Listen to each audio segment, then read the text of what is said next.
We've got the much hyped Spider-Man #2 by JJ Abrams and son Henry Abrams, artist Sara Pichelli. How does it hold up?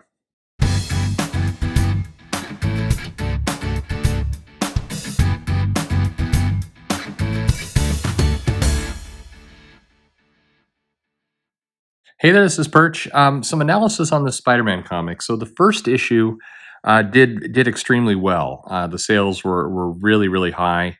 It got some of the readers, I think, irritated because they were expecting one thing and kind of got another. For all intents and purposes, this is Marvel's version of an Elseworld story. In the first issue, it was revealed that it was set kind of in the future. Well, not kind of, it was set in the future, but basically it's Spider-Man and Mary Jane had fought this new villain, Cadaverous, and he had killed Mary Jane, and that broke Peter Parker, Spider-Man. And so in the future, he had a son with Mary Jane at that point, a small baby, and named Ben. And then the son grew up to kind of resent the dad. Peter had lost an arm, and there's teenage son Ben is now having some basic problems, standard kind of kid rebellious type stuff, but is also coming into his powers.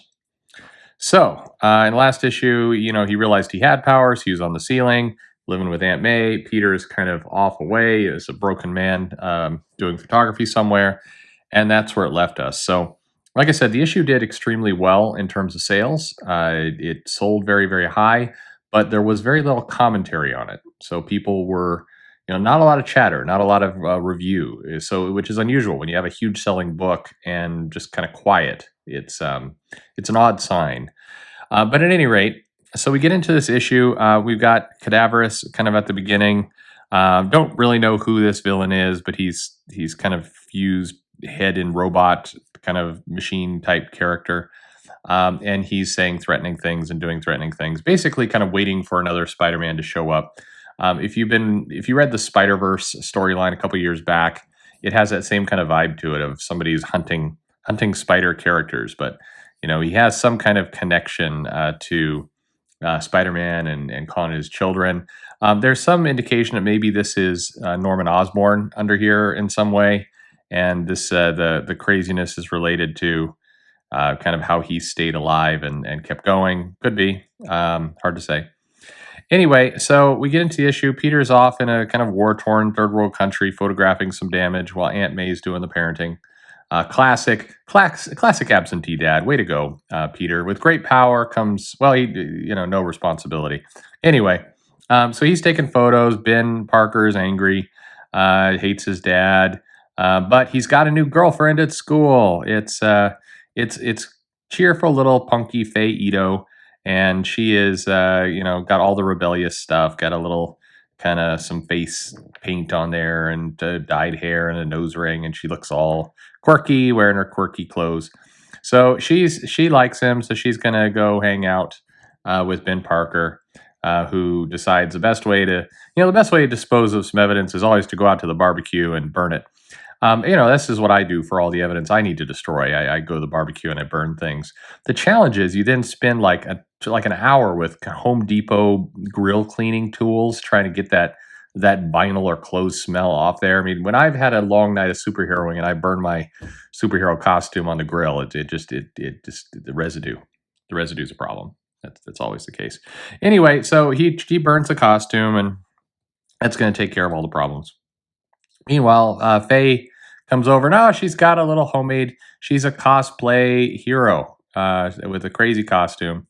So she's going to go out and we're going to go out on our date doing cosplay datey stuff. And Ben suddenly realizes, I shouldn't have burned that costume on the grill. I'm going to have a steak later. No, he needs the costume, but it's burnt. And, Aunt May points out that, he had more than one. So that's handy. I think this Aunt May, by the way, is drawn and kind of, it is Aunt May from the new movies.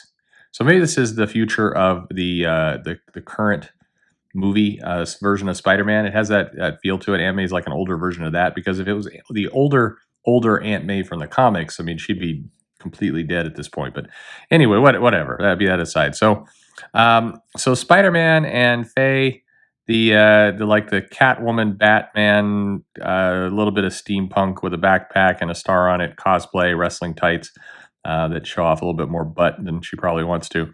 Anyway, they're going out to do some rebellious stuff.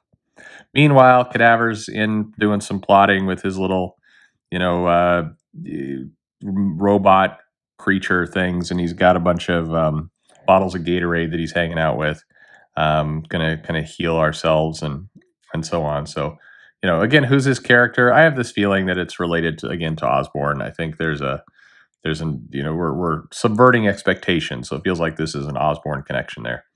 But Spider-Man's on his date, and his date consists of going and doing some good old social justice. So they're gonna spray paint healthcare now on a market that doesn't pay its workers health insurance, and that's what they're gonna do. This is kind of the I look. I'm not a big.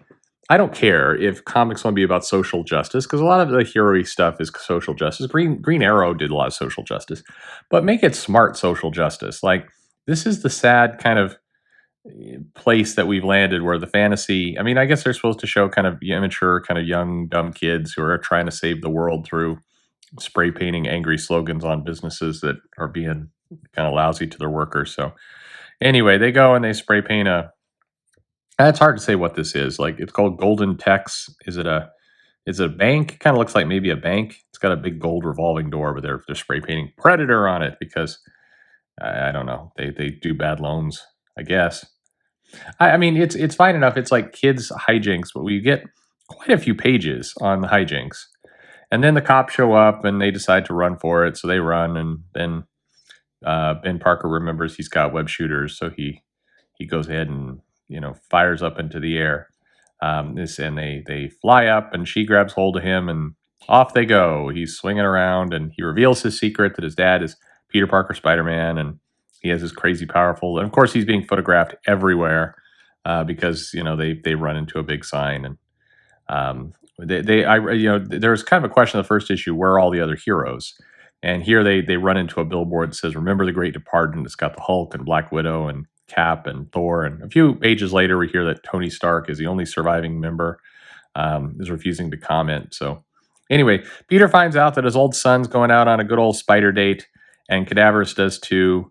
And Cadaverous is happy because now it's there's a spider date there, and so they shoot to the Oscorp building that's up in the sky. And here's where it gets a little confusing. It's like Cadaverous is maybe looking at the Oscorp sky building or not, or involved in it somehow. And then I guess there's a tremendous explosion. A whole building goes down, and Spider-Man's on the phone doing FaceTime, and standing on the roof doing FaceTime in his boxer shorts, which is the absolute best way to have a date. I recommend it.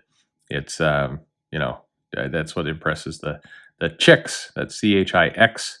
Chicks today. So he puts on the Spider-Man suit, decides to go be a hero, and do some great responsibility stuff. We did earlier in the issue get a subverting expectations version of the great expectations, great responsibility equals great power trope from Uncle Ben.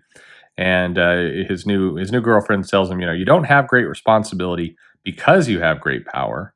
It's the other way around. We all have great responsibility, each of us, and we're only powerful because of our responsibility. And putting on the suits makes everyone a hero, which is a nice kind of, I guess, real world 2019 view of superheroes and stuff, and social justice definitely fits into that. It's just that, look, I mean, not to kind of go off in a distant here, but the problem with social justice hitting this kind of level, which is sneak out at night in a cosplay costume and spray on a building, it's just kind of, it's dumb.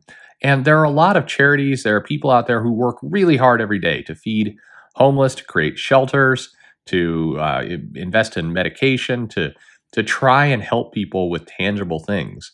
And if you've got, you're a Ben Parker, you got some fledgling spider powers, you want to do something to help save the world, consider donating to the charities, or helping, or giving time, or volunteering at Habitat for Humanity, or there's 500 million things. Spray painting Predator on a bank, you're basically just going to make some poor jerk in that building have to go out there with a toothbrush and rub it all off. You're not helping. You're making people's lives worse. I'm just saying, that's the silliness. Social justice is fine. I think there's good parts to it, but the way it's portrayed in this comic and other places is just it's ineffective. I mean, forget whether it's good or bad. It's not effective. You're not helping anyone. You're actually hurting the people you think you're helping. I'm just saying. Anyway, so here's Peter, and he's doing some saving, and the face looks odd. I will say, as Spider-Man's swinging around, the body proportions and everything look really, really weird in this issue. Like it's drawn from a template, or they're trying to insert somebody into it. I don't know if this is the guy with the kind of the beard looks a little bit like the Greg Grunberg from Heroes. He's been in a bunch of things.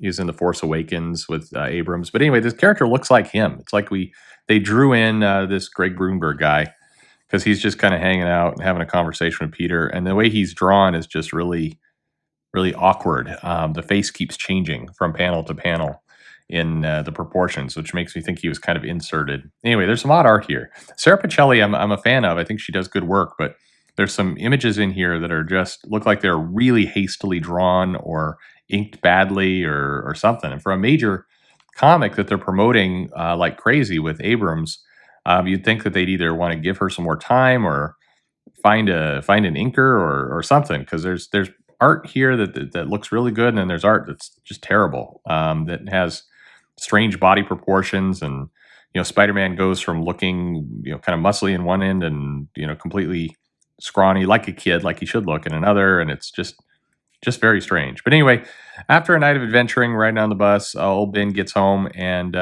his dad's home, and Peter's like, okay, hey there, Spider-Man, so to be continued.